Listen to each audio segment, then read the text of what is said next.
Gemuruh suara para malaikat setiap subuh dan asar. Orang-orang beriman pasti tahu. Orang-orang beriman pasti bisa merasakan gemuruh suara-suara dari para malaikat setiap waktu sholat subuh dan setiap waktu sholat asar. Mengapa setiap waktu sholat subuh dan waktu sholat asar? Karena kedua waktu itu terjadi pergantian malaikat-malaikat hafadhah, malaikat-malaikat muaqibat yang bergantian menjaga manusia setiap waktu subuh dan setiap waktu asar. Malaikat 10 datang ke bumi, kemudian yang di bumi ada 10 naik ke langit. Pergantian malaikat, pergantian sip menjaga setiap manusia. Ada sebanyak 20 malaikat yang muaqibat, yang hafadhah menjaga manusia. Yang 10 malaikat turun, kemudian yang 10 malaikat itu naik ke langit. Ini kejadian yang sungguh luar biasa tetapi sungguh sayang. Orang-orang Islam di akhir zaman tidak paham, tidak menyadari sama sekali. Padahal kejadian ini kalau pada zaman Rasulullah SAW itu nampak nyata. Nampak nyata tatkala Rasulullah SAW di Madinah Al-Munawwarah. Setiap subuh suara gemuruh para kaum muslimin wal muslimat membaca Al-Quran di rumahnya mereka masing-masing.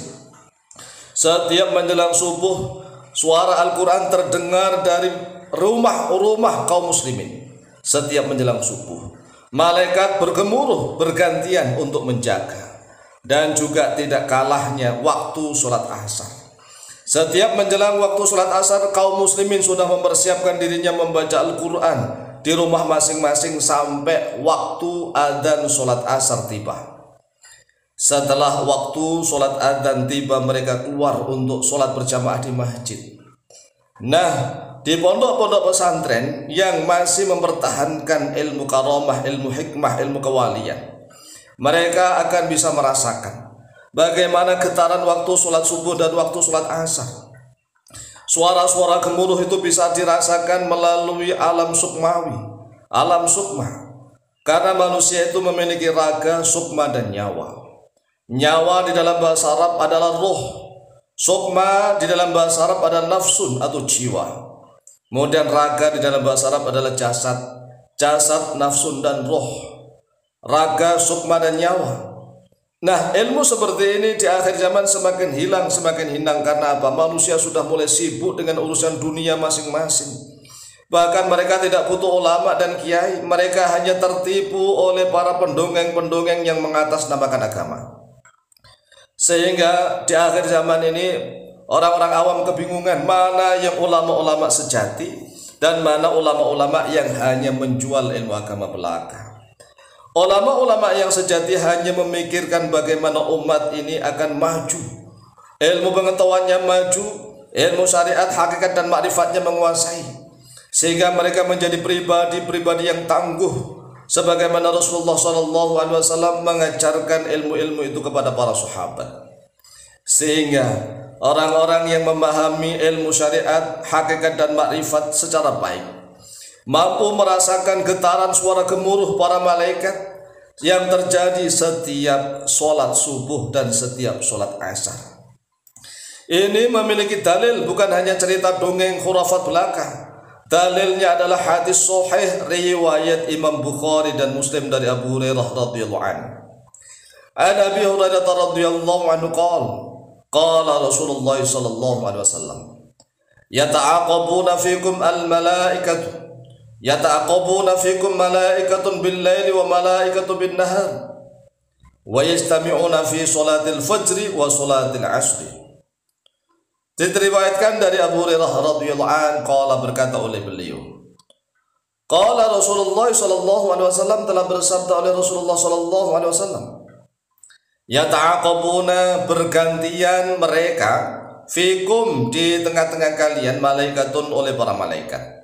Malaikat bergantian bil laili, di waktu malam, wa malaikatun, dan malaikat bergantian bin nahari, di waktu siang. Wa yastami'una fi salatil fajri, dan berkumpul oleh mereka para malaikat itu fi salatil fajri, di dalam salat subuh. di dalam sholat subuh wa sholatil asr dan di dalam sholat asar. Nah, untuk manusia-manusia modern saat ini, dua sholat ini agak berat. Mengapa? Tatkala sholat subuh sudah menjelang siap-siap bekerja, tatkala sholat asar masih di kantor untuk siap-siap pulang. Dua sholat inilah yang berat, sholat subuh dan sholat asar. Tatkala sholat subuh sudah persiapan berangkat kerja, sedangkan tatkala sholat asar masih di kantor untuk siap-siap pulang kerja. Sedangkan malaikat muaqibat yang menjadi hafadhah, penjaga manusia, mereka ini pergantian shift antara waktu sholat fajar, waktu sholat subuh dan waktu sholat asar. Thumma ya'ruju, kemudian naik alladzina batu fikum, alladzina oleh malaikat yang batu bermalam, oleh alladzina fikum di tengah-tengah kalian. Malaikat yang bertugas malam hari naik ke langit. Fayas'aluhum wa huwa a'lamu bihim. Fayas'aluhum, lalu Allah bertanya kepada mereka, para malaikat yang bertugas baru naik ke langit itu, wa huwa, sedangkan dia Allah a'lamu, yaitu lebih mengetahui, maha mengetahui, bihim, pada keadaan mereka hambanya. Kaifa taraktum ibadi. Allah bertanya kepada malaikat, kaifa taraktum, bagaimana meninggalkan oleh kalian ibadi, pada hamba-hambaku. Fayaquluna, lalu berkata oleh para malaikat, taraknahum wa hum yusallun wa atainahum wa hum yusallun. Para malaikat hafadhah menjawab, taraknahum, meninggalkan oleh kami, hum, kepada mereka, hamba-hambamu itu ya Allah, wa hum yusalluna, sedangkan mereka dalam keadaan sedang sholat, wa atainahum, dan mendatangi oleh kami kepada mereka, hamba-hambamu itu ya Allah, wa hum yusalluna, dalam keadaan mereka juga sedang melakukan sholat. Jadi para malaikat ini sangat heran, sangat takjub kepada manusia. Walaupun manusia diberikan nafsu, diberikan syahwat, diberikan ego, diberikan emosi dan seterusnya, tetapi ternyata manusia mampu mengendalikan nafsu syahwatnya. Sehingga manusia, tatkala kami datang, manusia itu sholat. Tatkala kami meninggalkan mereka, manusianya juga sholat. Ini sungguh luar biasa. Nah, manusia-manusia yang seperti inilah yang mampu merasakan suara gemuruh dari pergantian para malaikat muaqibat, malaikat hafadhah. Dan merugilah kita, manusia yang tidak mampu merasakan apa-apa, tiba-tiba nanti datang sakit kemudian mati, naudzubillah tsumma naudzubillah. Oleh sebab itulah mari kita ngaji dan ngaji. Hadis ini diriwayatkan oleh Imam Bukhari nomor hadis 555 dan Imam Muslim nomor hadis 632. Demikian wallahu taala a'lamu bishawab.